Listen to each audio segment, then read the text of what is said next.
Hello students, in previous lecture we started our miscellaneous exercise of chapter 11, right? And कुछ sums थे जो हमने already किए हुए, right? अब उसी में हम लोग कंटिन्यू करेंगे and हमारी miscellaneous exercise के कुछ और sums जो है वो हम लोग देखेंगे, right? So today we are starting with question number 13, right? So question number 13 में क्या है कि find the equation of plane passing through this point, right? -1, 3, 2 and perpendicular this both planes. अब इसी के रिलेटेड कुछ एक फॉर्मूला हमने स्टार्टिंग के सम में भी देखी थी, so I will just give you some overview of this question, right? तो फर्स्ट ऑफ ऑल क्या दिया हुआ है यहाँ पे, तो हमें चाहिए प्लेन का equation which is passing through some point and perpendicular some plane, right? तो इसके लिए प्लेन का इक्वेशन जो है वो किस फॉर्म में होगा वो हमें पता है, राइट? हमें यहाँ पे कार्टेशियन फॉर्म दिया हुआ है तो हम डायरेक्ट कार्टेशियन फॉर्म में ही उसका इक्वेशन लिखेंगे, राइट? सेकेंड प्लेन का इक्वेशन जो हमने देखा था which is equation of a plane perpendicular to a given vector and passing through a given point, right? तो वो वाली फॉर्मूला जो है वो हम यहाँ पे यूज करेंगे तो कुछ ऐसा प्लेन का इक्वेशन हमें मिलेगा। अभी ये जो प्लेन का इक्वेशन है वो ये दोनों प्लेन के साथ परपेंडिकुलर है, दैट मीन्स कि हम लोग ऐसा बोल सकते हैं कि हमें क्या यूज करना है, परपेंडिकुलर है तो a1 a2 plus b1 b2 c1 c2 is equal to 0, right? ये यूज करेंगे तो हमें दो इक्वेशन मिलेंगे। फर्स्ट क्या होगा कि ये जो प्लेन का इक्वेशन है ये दोनों प्लेन परपेंडिकुलर है एंड सेकेंड ये दोनों प्लेन परपेंडिकुलर है, तो दोनों के लिए दो इक्वेशंस मिलेंगे, राइट? एंड अभी दो इक्वेशन है, तीन कांस्टेंट फाइंड करने हैं तो हम लोग कौन सी मेथड यूज करेंगे, cross multiplication method, right? And cross multiplication method use करोगे तो आप लोगों को a, b एंड c की जो वैल्यूज है वो मिल जाएगी, और a, b एंड c की वैल्यू मिल जाए तो आप लोगों को जस्ट क्या करना है, जो इक्वेशन 1 जो हमारा रिक्वायर्ड इक्वेशन है उसमें a, b, c की वैल्यू रख देनी है, राइट? एंड रख दोगे एंड उसको सिंप्लीफाई करोगे तो आप लोगों को जो फाइनल आंसर है वो मिल जाएगा, राइट? तो हमारा रिक्वायर्ड प्लेन का इक्वेशन क्या होगा, 7x minus 8y plus 3z plus 25 is equals to 0, right? This plane is passing through given point and perpendicular to given plane, right? तो कुछ इस तरह से आप लोगों को कैलकुलेशन जो है वो करनी है। ओके, नेक्स्ट क्वेश्चन पे मूव ऑन करते हैं। तो नेक्स्ट क्वेश्चन भी इजी है, जस्ट आप लोगों को क्या दिया हुआ है, तो दो पॉइंट से आप लोगों को बोला हुआ है कि एक प्लेन है वो इक्वी डिस्टेंट पे है, दैट मीन्स कि ये पॉइंट से प्लेन और ये पॉइंट से प्लेन दोनों का डिस्टेंस कैसा है, सेम है, राइट? तो अगर हम लोग दोनों के लिए डिस्टेंस फॉर्मूला करें और दोनों को इक्वालिटी दे दें, राइट? तो हमें वहां से p की वैल्यू मिल जाएगी, तो वही चीज आप लोगों को यहाँ पे करनी है, राइट? डिस्टेंस फॉर्मूला जो है वो आप लोगों को पता है, प्लेन का जो इक्वेशन है उसके ऊपर से आप लोग n वेक्टर एंड d जो है वो निकाल सकते हो, राइट?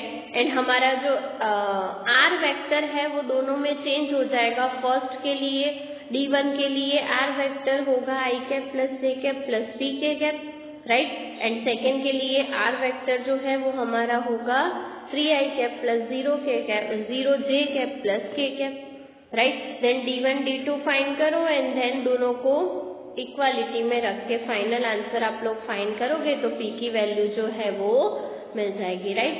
सो जस्ट आप लोगों को क्या करना है, इक्वी डिस्टेंस पे है तो दोनों के लिए आप लोगों को फॉर्मूला अप्लाई करनी है, फॉर्मूला में जो भी वैल्यूज चाहिए वो आप लोगों को पुट करनी है। ओके, सो नेक्स्ट क्वेश्चन पे मूव ऑन करते हैं विच इज क्वेश्चन नंबर 15। तो हमें दिया हुआ है क्वेश्चन नंबर 15 में कि find the equation of the plane passing through the line of intersection of planes and parallel to x-axis, right? हमें प्लेन का ऐसा इक्वेशन फाइंड करना है जो ये दोनों प्लेन के इंटरसेक्शन में से पास आउट हो रहा हो, राइट? एंड x एक्सिस के साथ पैरेलल हो। अब दो प्लेन के इक्वेशन में से, मतलब कि दो प्लेन के इंटरसेक्शन में से पास आउट हो रहा है, ऐसे प्लेन का इक्वेशन हमें पता है, राइट।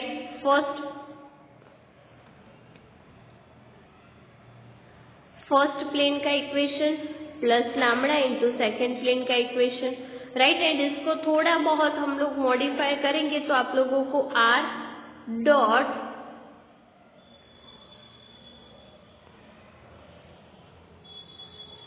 ब्रैकेट में 1 + 2 लैम्बडा आई कैप प्लस 1 + 3 लैम्बडा जे कैप प्लस 1 - लैम्बडा के cap, right, -1 + 4 lambda is 0, right. तो ये हमारा क्या हो जाएगा, वेक्टर इक्वेशन, राइट। दो प्लेन के इंटरसेक्शन में से पास आउट होते हुए प्लेन का इक्वेशन, ऐसा कुछ मिलेगा हमें, राइट। देन एक और कंडीशन दी हुई है कि प्लेन जो है वो एक्स एक्सिस के साथ पैरेलल है। तो एक्स एक्सिस के साथ पैरेलल है, राइट, तो वहां पे उसके वाई एंड जेड कंपोनेंट जो है वो क्या हो जाएंगे, 0। तो हमारा जो वेक्टर आर है वो क्या हो जाएगा, 1 आई कैप प्लस 0 जे कैप प्लस 0 के कैप, और उसको हम लोग इक्वेशन 1 में रख देंगे तो लैम्बडा की वैल्यू मिल जाएगी, और लैम्बडा की वैल्यू वापस जाके इक्वेशन 1 में रखेंगे, जो हमारे पास ये इक्वेशन नंबर 1 है उसमें, तो लैम्बडा की वैल्यू रख के उसको सिंप्लीफाई करेंगे तो हमें जो हमारा वेक्टर इक्वेशन चाहिए प्लेन का वो मिल जाएगा, राइट। अगर आप लोगों को उसे कार्टेशियन में कन्वर्ट करना हो तो वापस से आप लोग उसे कार्टेशियन में कन्वर्ट कर सकते हो, और हमारा रिक्वायर्ड प्लेन का इक्वेशन क्या होगा, y - 3z + 6 = 0, right. Again I repeat कि अगर आप लोगों को यहाँ पे ये वाली वेक्टर कैलकुलेशन जो है, ये वाली वो डिफिकल्ट लग रही है, तो आप लोग पहले ही वेक्टर इक्वेशन को कार्टेशियन में कन्वर्ट कर, राइट। दोनों में आंसर तो सेम ही मिलने वाला है, आप लोग जो भी प्रोसेस करोगे दोनों में आप लोगों को ध्यान रखना है, राइट। फिर पैरेलल टू एक्स एक्सिस है तो फिर वहां पे फिर आप लोगों के कार्टेशियन इक्वेशन के अकॉर्डिंग कैलकुलेशन जो है वो हो जाएगी, राइट। बट अगर वेक्टर गिवन है और वेक्टर कैलकुलेशन आप लोगों को समझ में आ रही है तो फिर उसको एज इट इज ही रहने देना, ओके। सो नेक्स्ट क्वेश्चन पे मूव ऑन करते हैं, क्वेश्चन नंबर 16। तो इसमें भी ज्यादा कुछ नहीं करना है, आप लोगों को दिया हुआ है कि O be the origin, right, and the coordinates of P be 1, 2 and -3. Find the equation of the plane passing through P and perpendicular to OP. ऐसा कुछ कि O से लेके P हमें गिवन है और ये जो प्लेन है उसका इक्वेशन फाइंड करना है, राइट। अब O से लेके P अगर हम लोग बात करें तो वो प्लेन के लिए नॉर्मल होगा, राइट। हमें पता है कि नॉर्मल दैट मीन्स कि क्या, प्लेन से परपेंडिकुलर जो हम लोग लाइन ड्रॉ करें वो नॉर्मल, राइट। तो यहाँ पे OP जो है वो हमें प्लेन के साथ परपेंडिकुलर दिया हुआ है, तो ये जो है वो हमारा नॉर्मल हो जाएगा। दैट मीन्स कि अगर हमें n फाइंड करना हो तो क्या करना है, P में से O के कोऑर्डिनेट को माइनस करना है, राइट। तो यहाँ पे हमें क्या मिलेगा, 1, 2 and 3, दैट मीन्स कि i cap plus 2j cap plus 3k cap, right. And the plane is passing through P 1, 2 and 3, right. एक हमने नॉर्मल चाहिए और एक हमें वेक्टर चाहिए जिसमें से प्लेन पास आउट हो रहा है, तो हमारे पास जो प्लेन का इक्वेशन है उसमें हम लोग वैल्यूज रख पाएंगे ना। नॉर्मल गिवन है, एक पॉइंट गिवन है जिसमें से प्लेन पास आउट हो रहा है, तो ऐसे प्लेन का इक्वेशन कैसे फाइंड करना है वो हमें पता है, r - a डॉट n = 0। तो इसमें से हमने ये n तो फाइंड कर लिया, r को तो हम लोग एज इट इज रखते हैं, फैक्टर a दैट मीन्स कि जिस पॉइंट में से प्लेन पास आउट हो रहा है, और वो पॉइंट कौन सा होगा, तो ये P, राइट। एंड P क्या है, 1, 2 and 3, यहाँ पे 1, 2 and 3 है, राइट, -3 नहीं है, तो वो थोड़ा चेंज कर देना, हम लोग क्वेश्चन में क्या लिखेंगे, 1, 2 and 3, ओके। ओके 1 2 एंड -3 है, यहाँ पे थोड़ी बहुत प्रिंटिंग मिस्टेक है, तो आप लोग यहाँ पे क्या कर देना, -3 ही कर देना, राइट। सो हमारा वेक्टर ए क्या हो जाएगा, i cap plus 2j cap minus 3k cap होगा यहाँ पे, राइट। एंड देन अभी सारी वैल्यूज पुट करोगे तो आप लोगों को जो प्लेन का फाइनल इक्वेशन है वो मिल जाएगा, राइट। तो आप लोगों को जस्ट क्वेश्चन में देखना है कि क्या आप लोगों को गिवन है और क्या आप लोगों को उसमें चेंजेस जो है वो करने, ओके। नेक्स्ट क्वेश्चन अगर हम लोग देखें तो नेक्स्ट क्वेश्चन में हमें क्या दिया हुआ है कि find the equation of a plane which contains the line of intersection of the plane which is perpendicular this plane. अब इस टाइप के सम जो है वो ऑलरेडी हमने किए हुए हैं, राइट, कि दो प्लेन के इंटरसेक्शन में से पास आउट होते हुए प्लेन का इक्वेशन हमें फाइंड करना है, जो कि एक थर्ड वेक्टर के साथ परपेंडिकुलर है। तो ये सम हमने ऑलरेडी इस टाइप के किए हुए हैं। जस्ट पहले उसका नॉर्मल फॉर्म लिखो, राइट, देन वहां से आप लोगों को दिया हुआ है कि दोनों वेक्टर के जो इंटरसेक्शन दोनों प्लेन के इंटरसेक्शन में से जो प्लेन पास आउट होगा वो ये प्लेन के साथ परपेंडिकुलर होगा, तो दोनों के जो नॉर्मल है उसका डॉट प्रोडक्ट 0 हो जाएगा। तो दोनों के नॉर्मल वेक्टर फाइंड करो, एक का नॉर्मल आप लोगों को ऐसा कुछ मिलेगा और सेकेंड का आप लोगों को दिया हुआ है ये प्लेन में, दोनों का dot product is equal to 0। तो वहां से लैम्बडा की वैल्यू फाइंड करके वापस से इक्वेशन 1 में रखोगे तो डायरेक्टली जो आंसर है वो मिल जाएगा, राइट। तो इसमें फिर ज्यादा कुछ कैलकुलेशन की जरूरत नहीं है, आप लोगों को होमवर्क में ट्राई करना है, ओके। हम लोग नेक्स्ट क्वेश्चन पे मूव ऑन करते हैं विच इज क्वेश्चन नंबर 18 में हमें क्या गिवन है कि हमें डिस्टेंस फाइंड करना है of the point -1 -5 and -10 from the point of intersection of this line and plane. अब यहाँ पे क्या है कि हमें ऐसा कुछ बोला हुआ है, आप लोगों को फिगर भी दी हुई है, जस्ट अंडरस्टैंड करना कि एक पॉइंट हमें गिवन है -1 -5 -10, राइट। हमें फाइंड करना है distance of the point -1 -5 -10 from the point of intersection of line and plane. तो सपोज ये कुछ लाइन है और ये हमारा प्लेन है, राइट।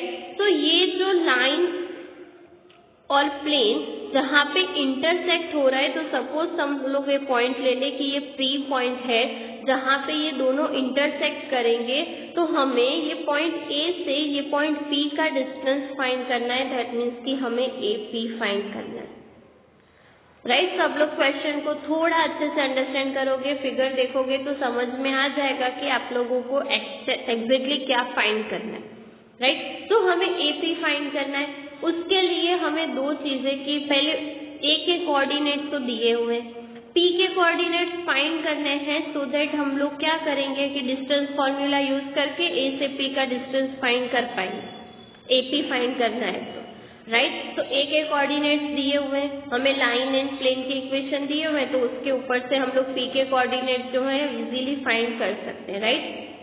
ये आप लोगों का लाइन का इक्वेशन, ये प्लेन का इक्वेशन, राइट। अभी सपोज हम लोग वो पॉइंट P ले ले x y z, राइट, जो कि लाइन पे लाई कर रहा है, राइट। तो हम लोग वहां पे अगर लाइन का इक्वेशन यूज करें तो हमें for some lambda P x y z के कोऑर्डिनेट क्या मिलेंगे, 2 + 3 लैम्बडा -1 + 4 लैम्बडा 2 + 2 लैम्बडा, राइट। अब लाइन का इक्वेशन का यूज कैसे करना है और ये कैसे लाना है वो आप लोगों को पता है, राइट। लाइन का इक्वेशन हमें ऑलरेडी गिवन है, उसको थोड़ा बहुत सिंप्लीफाई करेंगे तो 2 + 3 लैम्बडा -1 + 4 लैम्बडा एंड 2 + 2 लैम्बडा हमें मिल ही जाएगा, राइट। और वो हमारे क्या होंगे, x y z के कोऑर्डिनेट्स होंगे, राइट। और इसको अगर पोजीशन वेक्टर में लिखना हो तो कुछ इस तरह से हम लोग लिख सकते हैं। और अब ये पॉइंट जो है वो प्लेन पे होगा, दैट मीन्स कि प्लेन की इक्वेशन को सेटिस्फाइड करेगा। तो प्लेन की इक्वेशन में जहाँ पे r है तो r के कोऑर्डिनेट्स यही कोऑर्डिनेट्स हो जाएंगे, और वो बट ऑब्वियस है, राइट। r ही मतलब r जो वेक्टर लेते हैं वो एक हम पॉइंट लेते हैं जहाँ से प्लेन जो है वो पास आउट हो रहा है, राइट, दैट मीन्स की कोई पॉइंट, तो यहाँ पे वो पॉइंट कौन सा है, 2 + 3 लैम्बडा आई कैप माइनस 1 + 4 लैम्बडा जे कैप प्लस 2 + 2 लैम्बडा के कैप। तो आर जो वेक्टर है वो हमें मिल जाएगा, राइट। सो अब हमें क्या करना है, सो वेक्टर आर जो है हमारे पास, उसकी जगह ये वेक्टर रखना है और डॉट प्रोडक्ट करना है। डॉट प्रोडक्ट करेंगे तो लैम्बडा की वैल्यू मिल जाएगी, और लैम्बडा की वैल्यू मिल गई तो ये जो हमें पी के कोऑर्डिनेट फाइंड करने थे वो भी मिल जाएंगे, राइट। अब पी के कोऑर्डिनेट्स हैं, ए के कोऑर्डिनेट्स हैं, तो डिस्टेंस फॉर्मूला यूज करके डिस्टेंस फाइंड कर सकते हो, राइट। तो मेन थिंग आप लोगों को ध्यान में रखनी है कि जब भी लाइन एंड प्लेन दोनों दिए हुए हो तो वहां पे वो पॉइंट लाइन पे भी होगा, प्लेन पे भी होगा, राइट। तो उसके फॉर्मूलाज यूज करके आप लोगों को फर्दर कैलकुलेशन जो है वो करनी है, राइट। सो आई होप कि आप लोगों को ये क्वेश्चन समझ में आया होगा। नाउ हम लोग मूव करते हैं नेक्स्ट क्वेश्चन पे, विच इज क्वेश्चन नंबर 90। सो उसमें भी वही कि वेक्टर इक्वेशन फाइंड करना है जहाँ पे लाइन पासिंग थ्रू हो रही है 1 2 3 and parallel to this plane. अब यहाँ पे क्या है कि हमें लाइन का इक्वेशन फाइंड करना है, राइट, जो कि एक पॉइंट में से पास आउट हो रही है और पर्टिकुलर प्लेन के साथ पैरेलल है, राइट। तो देखते हैं हम लोग, हमें लाइन का नॉर्मल वेक्टर इक्वेशन जो है वो पता है, राइट, ए प्लस लैम्बडा बी। अब उसी में हम लोग देखेंगे कि हम किस तरह से vector A and B find कर पाते हैं। अब हमारे पास प्लेन के दो इक्वेशन है, तो दोनों इक्वेशन के ऊपर से हम लोग जो n1 एंड n2 है, नॉर्मल वेक्टर जो है प्लेन के, वो फाइंड कर सकते हैं। और लाइन जो है वो 1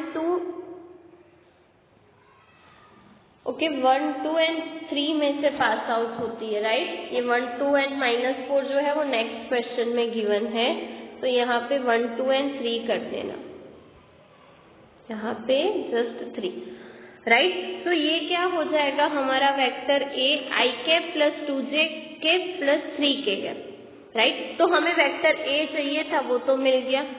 अब हमें सिर्फ क्या फाइंड करना है, वेक्टर बी, राइट। तो वेक्टर बी क्या होता है, जो लाइन के साथ पैरेलल वेक्टर है वो, राइट। अब हमें दोनों जो नॉर्मल वेक्टर हमारे पास है प्लेन के वो गिवन है, राइट। तो दोनों का अगर हम लोग क्रॉस प्रोडक्ट ले लें, राइट, तो क्रॉस प्रोडक्ट में फिर जो दोनों का वेक्टर मिलेगा वो उससे भी परपेंडिकुलर होगा, दैट मीन्स की लाइन के साथ पैरेलल होगा, राइट। वो आप लोग अब डॉट एंड क्रॉस प्रोडक्ट की डेफिनेशन एंड फिगर से इजीली अंडरस्टैंड कर सकते हो, राइट। तो हमें जस्ट क्या करना है, वेक्टर बी फाइंड करने के लिए यहाँ पे लिखी हुई है कि L जो है वो बोथ प्लेन के साथ पैरेलल है, जो हमारी लाइन है वो, दैट मीन्स कि जो डायरेक्शन है लाइन की वो परपेंडिकुलर होगी दोनों प्लेन के साथ। तो दोनों प्लेन के नॉर्मल का क्रॉस प्रोडक्ट ले ले तो वो हमें लाइन के साथ पैरेलल लाइन देगा, राइट। तो हमें जस्ट क्या लेना है, नॉर्मल वेक्टर, और उसी को हम लोग दोनों नॉर्मल वेक्टर का क्रॉस प्रोडक्ट, और उससे ही हम लोग कहेंगे वेक्टर बी। और अब बी कैसे फाइंड करना है, तो क्रॉस प्रोडक्ट, यहाँ पे डायरेक्ट आंसर लिखा हुआ है, बट आप लोग जैसे क्रॉस प्रोडक्ट सॉल्व करते हो डिटर्मिनेंट का यूज करके, वैसे ही सॉल्व करोगे तो वेक्टर बी भी मिल जाएगा, राइट। एंड अब लाइन का इक्वेशन आप लोगों को पता है। अब आप लोगों ने ए फाइंड कर लिया, ए तो गिवन ही है, बी फाइंड कर लिया, तो आप लोग direct A plus lambda B में बी वेक्टर रखोगे तो आप लोगों को आंसर मिल जाएंगे। Just you have to think कि ये बी वेक्टर जो आप लोगों ने रखा है वो किस तरह से आप लोगों को मिला, राइट। आप लोगों को एग्जाम में भी अगर इस टाइप के क्वेश्चन है तो थोड़ा बहुत सोचना पड़ेगा, बट थोड़ी बहुत डेफिनेशन एंड फिगर माइंड में रखोगे तो इजीली ये चीजें जो है वो आप लोगों को समझ में आ जाएगी, राइट। तो नेक्स्ट क्वेश्चन जो है आप लोगों को उसमें भी वही है, जस्ट यहाँ पे कार्टेशियन इक्वेशन दिया हुआ है, राइट। तो अगेन यहाँ पे दो लाइन के इक्वेशन के साथ परपेंडिकुलर है, तो यहाँ पे भी हमें क्या लेना है, तो b1 क्रॉस b2 लेना है। दोनों पैरेलल वेक्टर्स है, उसका क्रॉस प्रोडक्ट ले लेंगे तो जो आंसर मिलेगा वो गिवन लाइन के साथ पैरेलल होगा, राइट। तो दो लाइन के इक्वेशन के साथ है और ये पॉइंट में से पास आउट हो रहा है, तो 1 2 एंड -4, तो वो हमारा वेक्टर ए हो जाएगा डायरेक्टली, ए प्लस लैम्बडा बी में 1 2 एंड -4। जस्ट हमें बी फाइंड करना है, और बी कैसे फाइंड करना है, तो b1 क्रॉस b2। अब दोनों लाइन की इक्वेशन है, उसमें से b1 एंड b2 कैसे निकालना है वो आप लोगों को पता है, राइट। तो just b1 and b2 find करो एंड देन वो पूरा जो आप लोगों का आंसर है वो आप लोगों को मिल जाएगा, राइट। तो इजी है, ये आप लोगों को होमवर्क में ट्राई करना है, राइट। तो नेक्स्ट क्वेश्चन पे मूव ऑन करते हैं। तो नेक्स्ट क्वेश्चन में एक रिजल्ट है छोटा सा जो आप लोगों को प्रूव करना है कि prove that if a plane has intercept ABC and is at a distance of p units from the origin, then ये आप लोगों को पूरा जो है वो प्रूव करना है, राइट। सो आप लोगों को क्या दिया हुआ है कि प्लेन के जो इंटरसेप्ट है वो A B and C है, राइट। तो हमारे पास प्लेन का इंटरसेप्ट फॉर्म है, राइट। तो उसका यूज करेंगे तो हमें कुछ ऐसा इक्वेशन मिलेगा, x/a + y/b + z/c - 1 = 0। अब डिस्टेंस जो है ना वो हमें p दिया हुआ है कि distance of the plane from origin is p। तो यहाँ पे अब हमें डिस्टेंस फॉर्मूला यूज करनी पड़ेगी, और हमें पता है कि x1 y1 z1 जो है वो क्या हो जाएगा, 0 0 0, राइट। ओरिजिन से डिस्टेंस फाइंड कर रहे हैं तो, राइट। एंड जो हमारा d है वो हमें क्या दिया हुआ है, -1। और यहाँ पे आप लोग प्लेन के इक्वेशन के साथ कंपेयर करोगे, राइट। तो a b c क्या मिलेगा, तो यहाँ पे आप लोगों को 1/a 1/b एंड 1/c मिलेगा, क्योंकि हम लोग नॉर्मली x y z के कोएफिशिएंट लेते हैं, और यहाँ पे कोएफिशिएंट क्या है, 1/a 1/b and 1/c, right. तो हमारे पास डिस्टेंस फॉर्मूला है, वहां पे हम लोग ये सारी वैल्यूज पुट करेंगे and then both side square करके उसको सिंप्लीफाई करेंगे, तो हमें जो रिजल्ट चाहिए वो मिल जाएगा, राइट। तो आप लोगों को जस्ट यहाँ पे प्लेन का इंटरसेप्ट फॉर्म जो है वो आप लोगों को यूज करना है, ओके। तो ये बात हो गई क्वेश्चन नंबर 21 की। लास्ट दो क्वेश्चन है जो कि MCQ है, तो वो आप लोगों को होमवर्क में ट्राई करना है, ओके। तो यहाँ पे हमारा जो चैप्टर नंबर 11 है वो कंप्लीट होता है, राइट। अगर आप लोगों को कोई भी क्वेश्चन में कुछ भी डाउट हो तो आप लोग मुझसे पूछ सकते हो, राइट। एंड ओके, सो इस तरह से आप लोगों को पूरा जो 3D है वो ध्यान में रखना है। जस्ट आप लोगों को जैसे मैंने बोला कि फॉर्मूलाज पे वर्क करना, फॉर्मूलाज ध्यान में रखना, क्वेश्चन को अच्छे से रीड करना कि क्या दिया हुआ है और क्या पूछा हुआ है, राइट। कि अगर कई बार ऐसा होता है कि लाइन का इक्वेशन पूछा हुआ है, आप लोग प्लेन की इक्वेशन की कैलकुलेशन कर देते हो, राइट। तो वो थोड़ा बहुत जो है वो ध्यान में रखना, ओके। तो यहाँ पे हमारा चैप्टर नंबर 11 जो है वो कंप्लीट होता है। नेक्स्ट सेशन से हम लोग चैप्टर नंबर 5 जो कि कंटिन्यूटी एंड डिफरेंशिएबिलिटी है वो स्टार्ट करेंगे, बट उससे पहले आप लोगों को एक वर्क करना है जो हमने ऑलरेडी 11th स्टैंडर्ड में कर दिया है, वो है चैप्टर नंबर 13। पूरा लिमिट एंड डेरिवेटिव जो है वो आप लोगों को फिर से रिवाइज करना है, राइट। अगर वो सारी डेफिनेशन आप लोगों को नहीं याद होगी तो फिर कंटिन्यूटी डिफरेंशिएबिलिटी में आप लोगों को कुछ भी समझ में नहीं आएगा, राइट। नो डाउट हम लोग जितना भी जरूरी है वो सब रिवाइज करेंगे, बट एक बार आप लोगों को वो सारी फॉर्मूलाज एंड डेफिनेशन एक बार देख लेनी है, सो दैट हम लोग 5th चैप्टर स्टार्ट करें तो आप लोगों को इतनी डिफिकल्टीज ना हो, ओके। ओके, सो नेक्स्ट में हम लोग 5th चैप्टर स्टार्ट करेंगे। तब तक आप लोग ये 11th के सारे एक्सरसाइज के क्वेश्चन एंड एग्जाम्पल्स कंप्लीट कर लेना, ओके। Thank you.